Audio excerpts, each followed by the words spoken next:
Go. Good. Hi, Dorothée Oung. Welcome to the show, to the Impact Revolution. It's such a pleasure to have you. First of all, you are my mentor, and now we will see what you do as well. But please share how are you doing? So I'm well. Thank you. Thank you for having me here. I'm very honored to be part of your new series. And, I can wait to see what is going to happen in the next, I don't know, 20 or 30 minutes. Let's see. Great. Thank you so much, Dorothée. So the first question is a bit, to be a bit playful, yes? So I wanted to ask you, if you could wake up tomorrow anywhere in the world, where it will be, Dorothée? You'll be in Santa Barbara Santa in Barbara. California. Yeah. And Why? indeed, so that, one of something that only my employees know, my Uh-huh. vision board is on my screen of my computer, and there's a Uh-huh. picture of Hendrik Beach, which is one of my favorite part of the world. Okay, Henry Beach. Hmm. Okay, I never heard about it. Okay, that's cool. That's cool. That we have some commonalities there because I also want to go to No, California. I haven't been there yet. And this second question is a bit more about you, yes? How will someone who really respects you and admires you, how will define who is Dorothy on?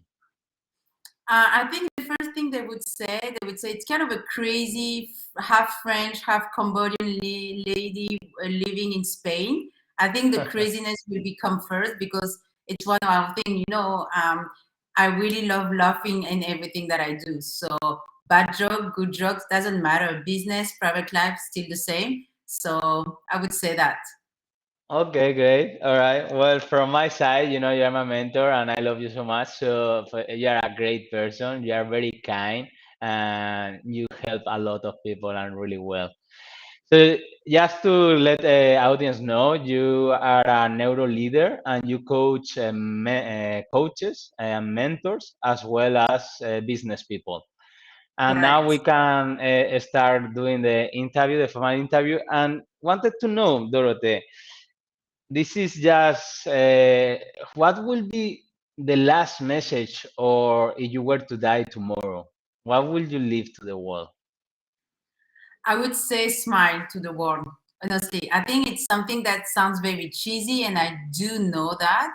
And I think that's fascinating. I'm pretty much sure that's why I'm always having red lipstick when that when I'm working with professional coaches or psychologists or NLP practitioner, any professional working in the personal and professional development. And you know Mhm. what? I do wear my lipstick also when I'm in my private life.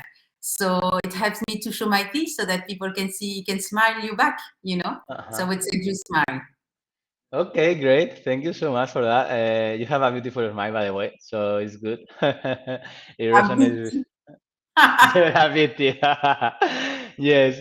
All right, very good. And wanted to know, how did you start this coaching business? Yeah, when was the moment or the situation or the in your life that made you go for this? So yes, so it was already 5, 6 years ago, something like that. And I recently moved from Barcelona to Madrid.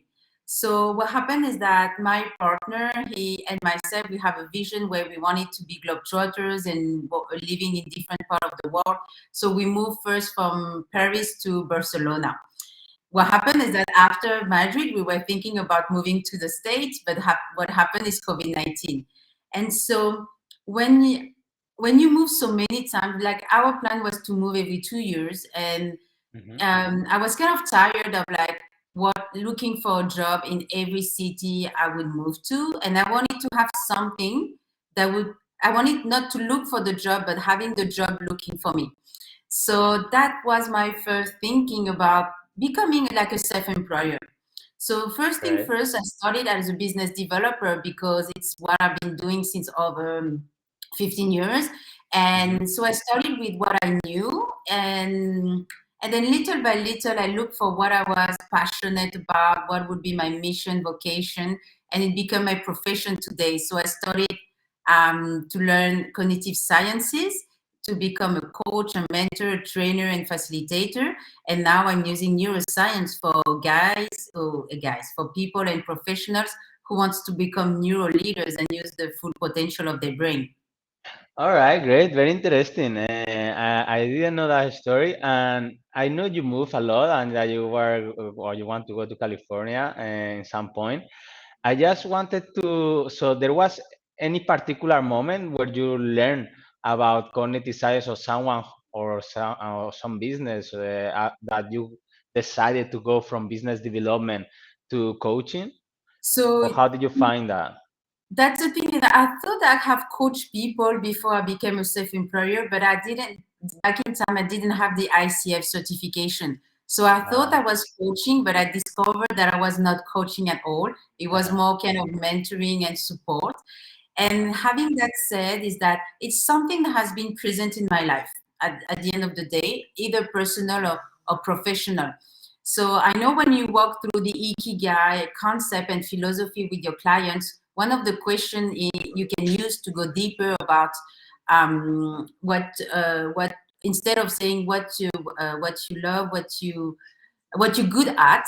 So it's like, what kind of, why your friends or the people you work with, for what are they coming to you and ask you for, what kind of services and favor. And so I realized that it was always for my observation and the way I listen, the way I analyze things and see things behind the scene, without knowing what is happening. Uh-huh. And so that was, it has been in my life my whole life, but without exploring this skill, to say it like that, consciously. So it was more an unconscious skills than a conscious one. And also back in time when I was in Paris, I really love being like supporting students, Hmm. and so I support students with their teeth. I'm so sorry, that means it's a It's okay. messenger. Don't worry. Don't worry. It's literally my office. It's So alive. It's alive. yeah, it's a lab, literally. So it's all about, I always been supporting people in the way. So using either mentoring tools or coaching tools or knowledge tools, doesn't matter. I always done that without being consciously aware of that. All right. So turn off my camera a second. Yeah. And so because someone is going to get the messenger, he's the partner I was talking about. And I'm Okay. back. I All know, right. it was on. Okay, I thought I would Okay. take off. It's okay. It's okay. You need a second, or we can continue, Oh, it's okay. Dorothée? Okay. Yeah, yeah, So yeah. that was very interesting. So it's like you kind of had this natural behavior or conduct for being a coach Mhm. that you have developed throughout your years unconsciously. And then once you start reflecting on your strengths and your ikigai, then you decided to become a coach. And where do you think this came from? These strengths, how did you develop them? I think that's interesting that you asked me this question because it always, I feel like it always, when we decide to embrace this kind of profession, in the personal development and professional development industry, there's Uh-huh. something very personal that we want to cure, to work on, either if it's consciously and unconsciously. What I do know is that one of the reason one and the pattern behind that is it's a family one, Mhm. I said that before. I'm half Asian, I'm half Cambodian. So I was born in the 80s, so it means that it was close to the war in Cambodia. So I know that either my family is dead or either my Cambodian family is traumatized by that. And I feel that this is something that has been a very intrinsic and very personal reason why I decided to support others, so that people can get over this kind of like situations. Even if I don't support people in their grief and stuff like that, it's still a way for me to support and do something into this world. All right, beautiful, beautiful. I didn't know that. That's amazing. That's amazing. So it's kind of healing or forgiving or overcoming these potential traumas or mental barriers that could come from these events, that life can give to us. Yeah. All right, very good. Thank you, Dorothy, for sharing that. So next question will be, when you think of someone successful, who comes to your mind? I think I would, you know what? My first thought came also now you meeting my second roommate from the house, Echo. Huh, So huh. it would be my grandma. That's very Okay. interesting because my grandma, she stopped school at 12. Okay, she was born a little bit before the Second World War. Okay, in southern west France. You know what? She's being like an agriculture, like a daughter of agriculture. She has been sent to Paris to work at her 14, sorry, and then after she was like a roommate, no roommate, sorry, a housekeeper, but Okay. not the housekeeper that is nice today. The one that literally was coming at your home at 6 and would go at midnight and would do anything in the house. Okay. And through adversities that she had, I feel like she had a beautiful life, All literally. right. So Okay. if you look from the outside, she had a shitty job, very bad paid. She got married and get children, and she unfortunately lost her husband super quick. She lost one of her daughters super quick and stuff, and she died like super peacefully, like a couple months ago at 92. So that will be the person I'm thinking about first, Uh-huh. and after that will be my clients. All That's right. interesting because I see success in them when sometimes they don't see success in themselves, and they always inspire me in everything that I do. So sometimes I have ups and downs, that's normal, and downs and downs. And then when I just think of how my clients are fighting, are walking and doing stuff with so much bravery and courage, I'm like, holy, like, they can do it. I can do it. Let's do it. Very good. I can feel that one, that last one. And I wanted to ask you for your grandmother. You say like she didn't have the best job and she was having some, we know he lost her husband, your grandfather. So why did you say that she has an amazing life? In what sense? Because she managed to see things always with another narrative. So Okay. all the jokes, by the way, that I share, or the proverb, or the storytelling or analogy, they all come from my grandma because she would always manage from a very bad situation to make fun of it and to laugh over it, to put some, okay, that's French, putting some irony or sarcasm. That's Uh-huh. our style. I know it doesn't make laugh everybody, but us at Seed, it makes us laugh. Uh-huh. And she would always see kind of the situation differently. That was interesting. All right. Okay, very good. All right, that's nice. That's very maybe you get the coaching mindset also from her, right? There's some influence from her. Yeah. Ah, very cool, very good. Okay, nice. Yeah, I was thinking my grandmother also started in France doing some housekeeping in hotels and all that. So that was a funny coincidence as well. And this is the grandmother from your mother's side or your French side, right? Correct. French side. Yeah, Okay, cool. because I never met the Cambodian side. They died during the war. Ah, okay. All right. Sorry about that. All right. So that's the first time I'm talking about this kind of thing on social media. So you're having kind of an exclusivity, I guess, in your interview. All right. I feel proud and I'm grateful. That's why I wanted to do this interview, because when we do the mentoring sessions, we talk about me. I don't know much about you, and I really want to know about you as well. Yeah. We So talk about our Asian family a lot, you and yeah, me. we did, but not specifically to this one and how it relates to your career and to your dream and to your, vision and your warrior mission. Yeah. So that was very interesting to realize. And I wanted to ask you, Dorothée, if you have to choose one or two of your biggest failures or biggest lessons learned in life, which ones would you choose? So I'm thinking about two public speaking that I did, one at my 25 and one a Uh-huh. couple of years ago. So Maybe the second one you I already told you, but the first one not The maybe. 25, I think, was the one I know. Maybe. I don't know. So Let's see. back when I was 25, I did a big presentation in front of politicians and journalists and everything, and there were over 300 people or something like that. That was incredible because even the room was too big and people were standing outside the conference room. Uh-huh. And I was 25. I was the youngest person in the whole crowd, and also understand, Mm-hmm.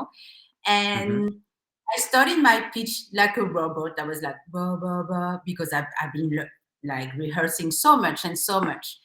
And they were my parents coming because they were very proud and say, oh, my daughter is doing a conference in photo, blah, blah, blah.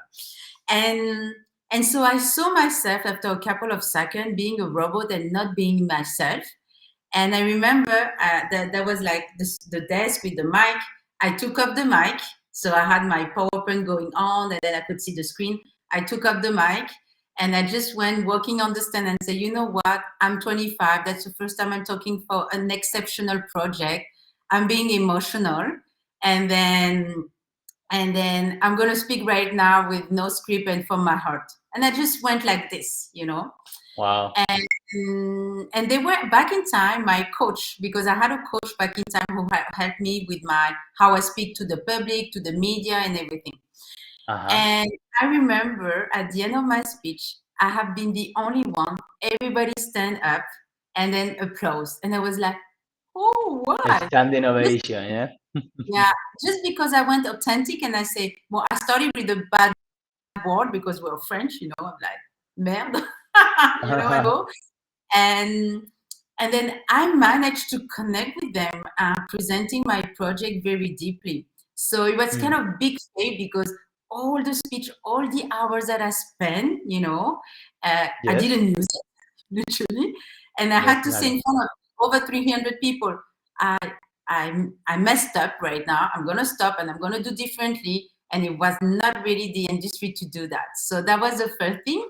So I learned from that authenticity and being vulnerable is the best thing that you can use in your life in general. Yeah. Be true to The, ourselves.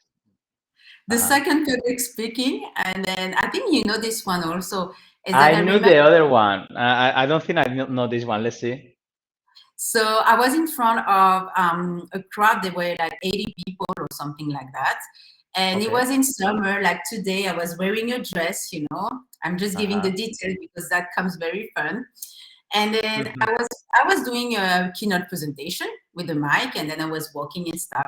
And there's a special moment in this keynote presentation when we talk about 90% of our thoughts are based in the past. So I was Mhm. talking, I was giving the analogy that if you walk like in the front of you looking behind, then you're gonna fall, you're gonna never arrive to your destination and stuff.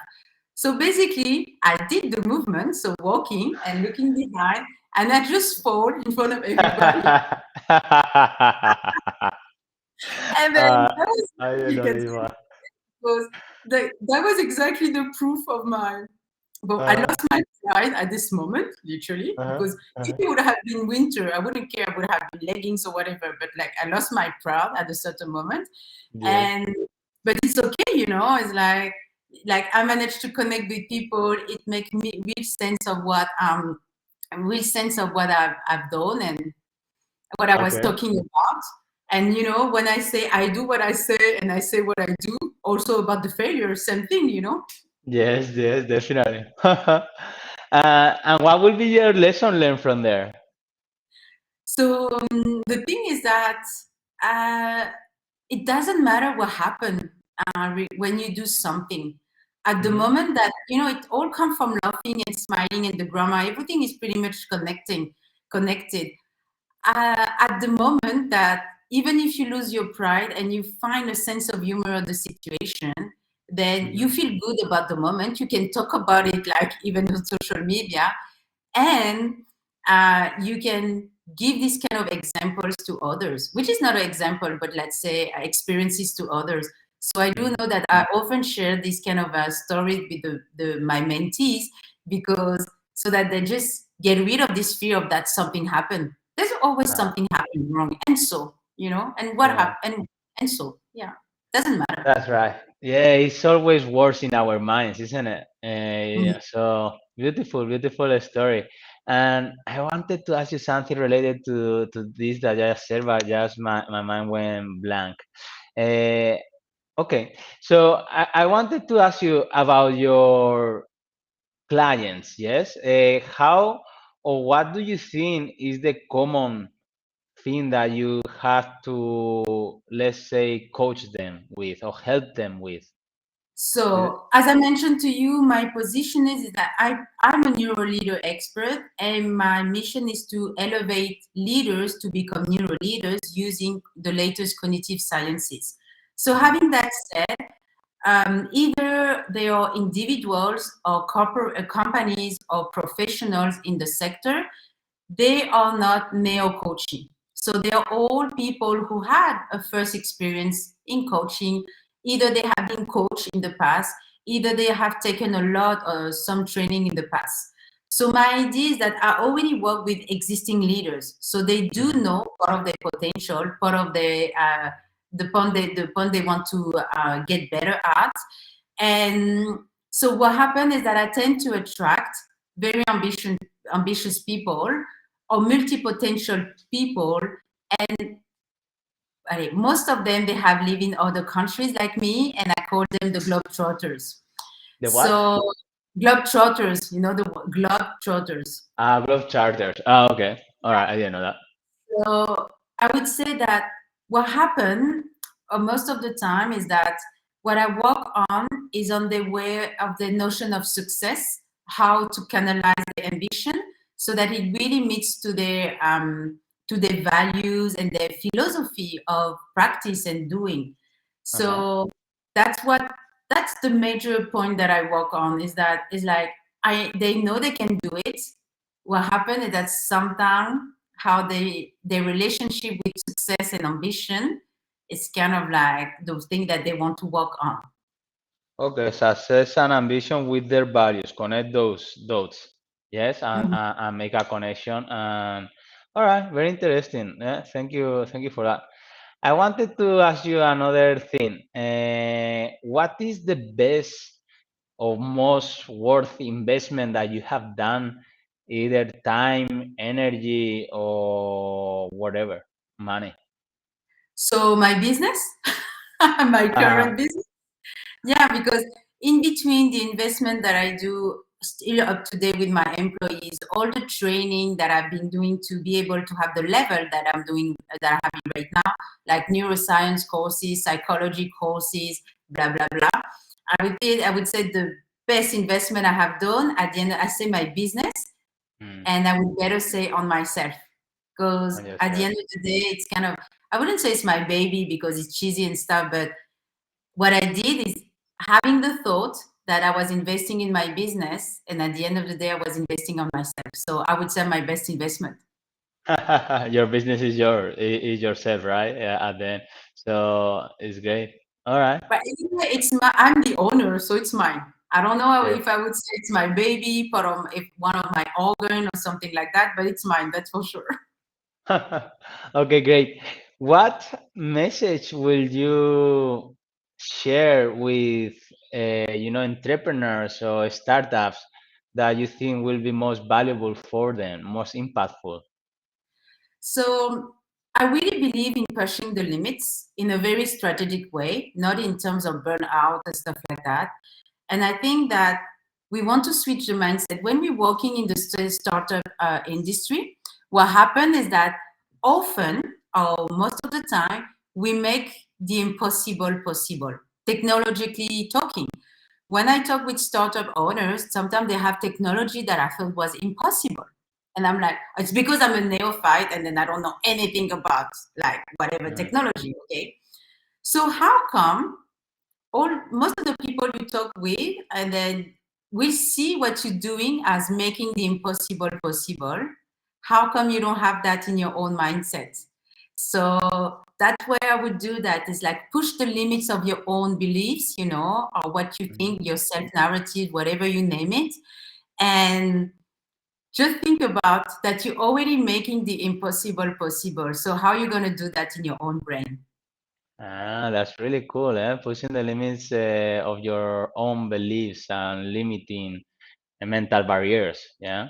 Okay, great. That's If awesome. you want to be inspired, they can watch. I think it's a Netflix documentary. I don't remember. It's called 14 Peaks, and it's the story of this guy who said, I'm gonna climb. I don't remember 7 or 9 peaks. Oh no, 14 peaks at the end of the day. 14 in like 3 months.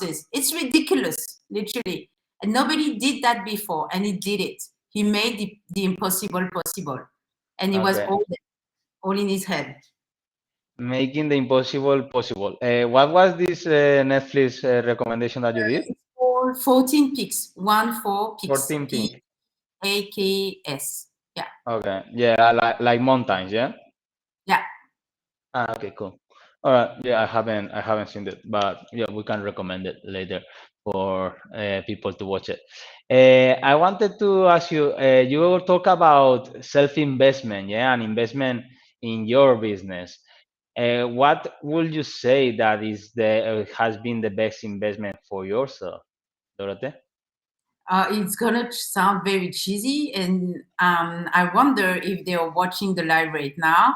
And I think they will be Begonia and Sandra. So you know Okay. them literally. So Yes.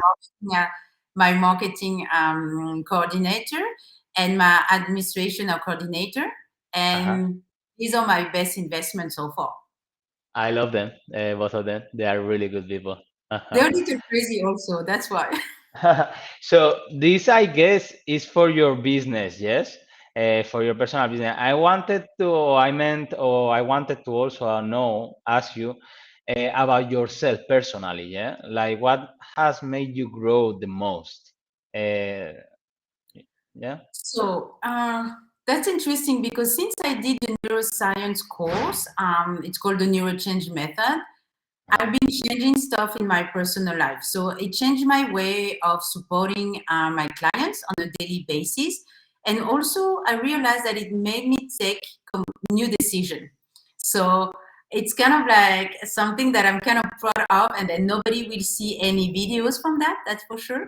Uh-huh. And since I learned about neuroplasticity and how the brains work when you do some sport activities before having a intellectual effort, I really decided to go back on doing some kind of sport because since COVID, I'm not going to the gym anymore. Okay. And Mm-hmm. so I went back to doing ballet. So Mm-hmm. classic dance, I don't know, it's called ballet. I don't know the name in English. And so 3 times a week, but through the computer, I have like an incredible PT, and we're doing like, Very cool. and that's interesting how you take different decision in your life when you learn something new. So that was a great decision for me personally, and yeah, that will be one of the And that example. came from the neuro change course, the part of making the new decisions or Yeah. changes. Okay. Mhm. All right. Okay. Very cool. How is this change now or this investment in yourself influencing you right now? Yeah, you know what? I'm thinking about that because I have 3 times a week. So it's Mondays, Wednesday, and Fridays. Okay. And so interesting how my mood is different. So it reminds me of a TED talk from Wendy Suzuki that I posted a couple of days ago, maybe last week, I don't remember, where Uh-huh. she was talking about changing the physiology of your body, doing Mhm. sport and everything, how it changed your brain and your hippocampus, the Hippocampus. prefrontal Yeah. cortex, etc., etc. And I really feel it. My mood is so much better. Sometimes you wake up, you're just in a bad mood because you slept like that and your neck is like hurting or something like that. Mm-hmm. And I told that a couple of days ago to her name is Aida, and I said this is interesting because I know that going to the gym, I'm going to suffer, like literally, I'm going to suffer. At a certain point, I'm going to tell her, I cannot more, like, stop torturing me, like, my feet hurts, point flex, whatever. Uh-huh. And nevertheless, I get out from 1 hour of doing that and I feel so good. All right, great, great. That's awesome to hear. What was this TED talk that you mentioned about the So physiology? the TED Talk is from Wendy Suzuki, Wendy Suzuki. Suzuki. I Okay. don't remember the name exactly of the TED Talk, but I can find it out and send it to you if you want. Well, I Yeah, can don't send you the worry. link It's on just to LinkedIn. share later after the interview. So that's fine, Dorothée. Thank you so much. Uh, what belief do you think is true that you cannot prove it?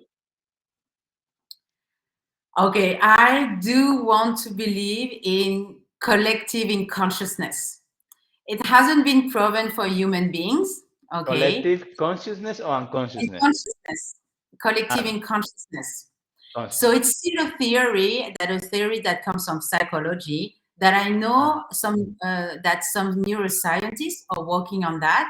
It's kind of this idea that we share as human beings, like collectively, our unconsciousness. uh-huh, So it hasn't been proven, so we don't know if it's true or not. But I uh-huh, like to believe that as if we like it.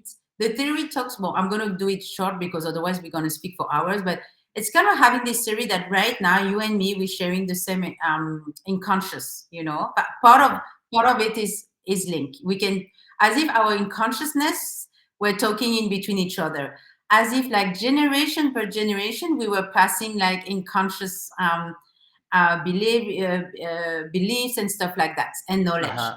I So think it's like that's true, yeah. generation, yeah, but it Okay. hasn't been proven. So it's something that I want to believe in because it's part of my mission, into the world. When I was sharing my personal story about my Cambodian family and stuff like that, so I think it's really linked to that. Okay. All right.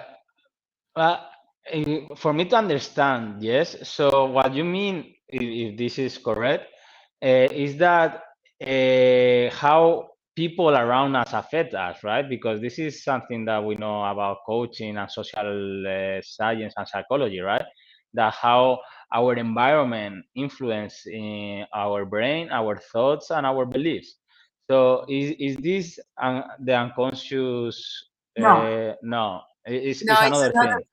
Maybe I can share with you some links and article about that. It's a Okay. theory. It hasn't been proven. Okay. Collective unconsciousness. Everything that we know seriously and scientifically that I know that has been proven comes from Dr. John Barge, and there's a great book that is called Before You Know It, and there's the real science. Okay. When I Uh, talk about the collective in consciousness, it's a theory. okay, all right, I see. Not Because I was proven at all. thinking it was like what John Barnes also No, talks no, no. about. It's It's something nothing different. related to. Nothing, Okay, nothing. all right, we will talk about that another time then, because Mm. that's interesting. I heard about it at some point, but I don't think I understand it fully then. Very good, Dorothy. It's been already 33 minutes just now. So, what last message would you like to leave us with? What about going back to smile? That's the first thing that came to my heart. No, you I know love what? it.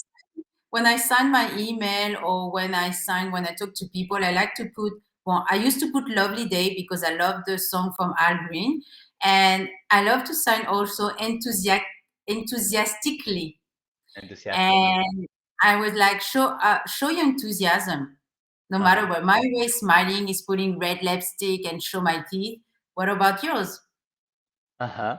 All right, very good. Thank you so much, Dorothy. I love it. It was a very good interview, and I think it's time to end it.